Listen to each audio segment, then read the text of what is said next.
နွားအိုကြီးဟာမောမောပန်းပန်းနဲ့အလုတ်ကပြန်လာချိန်မှာခွေးလေးကိုပင်ပန်းလို့တစ်ရက်လောက်နားကျင်တယ်လို့ညီးပြမိပါတယ်ခွေးလေးကတိုးကို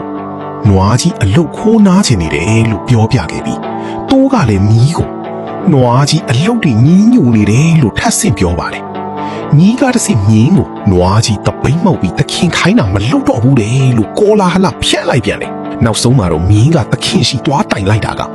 နွားကြီးတခင်အပေါ်မကြည်နဲ့လို့ထွားပြေးဖို့ကြံ့နေတယ်ဆိုပြီးဖြစ်သွားပါတယ်နောက်တစ်နေ့မှာသခင်ဖြစ်သူကနွားကြီးကိုတပ်ပစ်လိုက်ပါတော့တယ်နွားကြီးဟာတေအံ့ဆဲဆဲအထိသူ့ကိုပျက်စီးအောင်လုပ်လိုက်တာဟာအလုတ်ပင်ပန်းမှုကြောင့်မဟုတ်ပဲ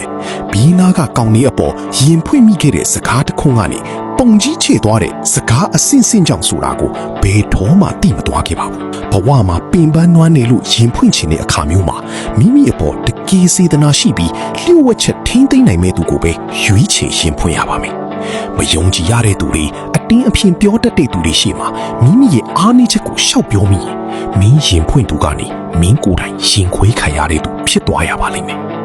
follow လုပ်ခဲ့ဖို့လည်းမမေ့ပါနဲ့နော်